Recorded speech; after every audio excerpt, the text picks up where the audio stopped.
Hey guys, Jeremy here with KISS Aquatic Systems. KISS, keep it simple, stupid. So, if you're afraid of frogs, you should probably not get a pond. Because it really doesn't matter where you live or what you do, if you build it, they will come.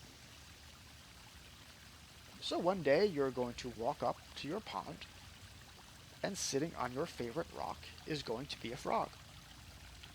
And guess what? That is now his rock, and he's not going anywhere, and he's probably going to tell all his friends. I am totally and completely overrun with these hoppity little invaders. The most I've ever seen at one time is 9, but I'm sure we have plenty more. We have a koi pond, a goldfish pond, and I grow out aquatic plants in bins on my patio. And I have frogs in all of those places.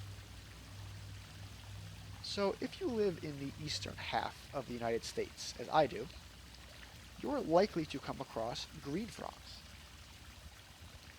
Depending on where you live exactly, it may either be the northern green frog or the bronze frog. They are the same species.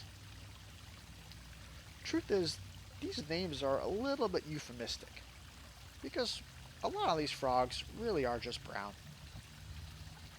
In my area, usually the base of the frog is brown, the head is green, and the green color travels a certain length down the body. So some frogs are half green, half brown, some are mostly green, some are mostly brown. It varies from frog to frog. So these ferocious and terrifying predators top out at a mean 4 inches long. I've had some babies that are under an inch, and I've had some full 4 inches, and the whole gamut in between. These guys can be quite shy at first. The first couple times they see you, they're probably going to just squeak and jump right into the water. But over time, once they learn you're not a threat, they can actually become quite docile and relaxed around you. So these frogs in nature typically live on the edges of bodies of water, which is usually a very high traffic area. So they need to learn pretty quickly to recognize which animals are threats and which animals are not threats, because otherwise they're going to be hopping into the water all the time. Sometimes I actually end up handling these guys. Usually, if they're sitting in one of my plant pots and I have to do some work in it, I may end up moving them. I usually feel bad about it though, so I'll throw them a worm afterwards, which they love.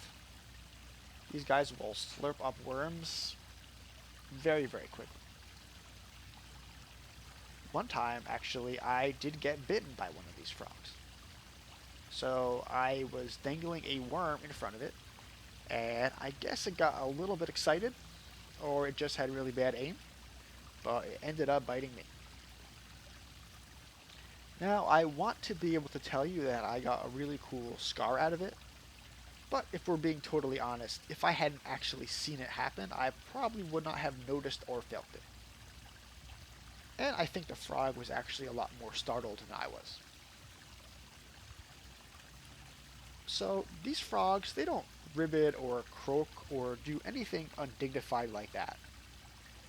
They have a vocalization they make that sounds like a plucked banjo string.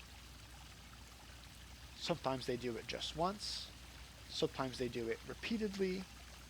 Maybe it means different things. I couldn't tell you, I don't speak frog.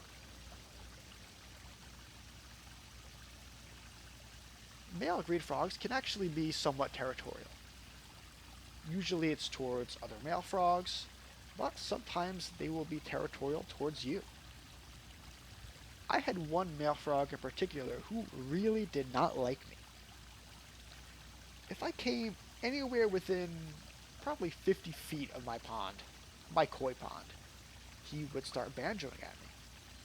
and he would not stop banjoing at me until I was long gone. A couple times, he was so furious he actually mock charged at me, showing off his throat and his belly.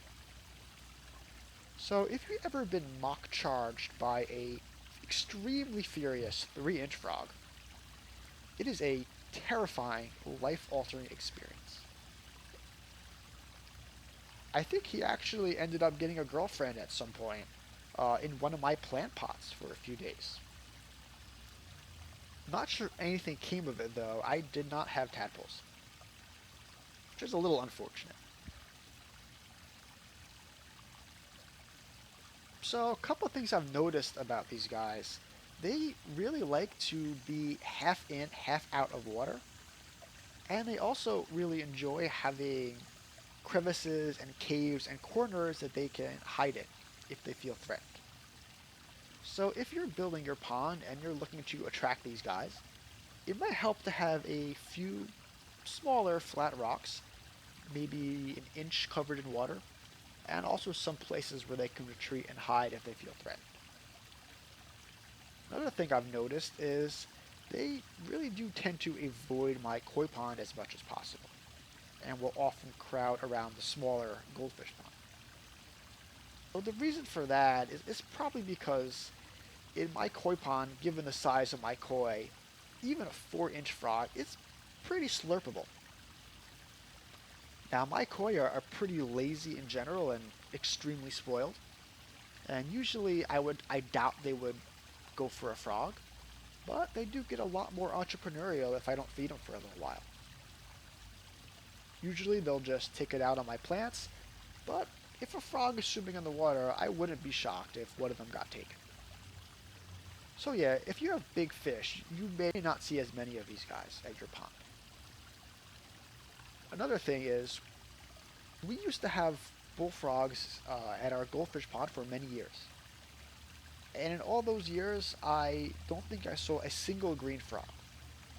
So if you have larger frogs, you're also probably a lot less likely to have these guys come and take up residence at your pond.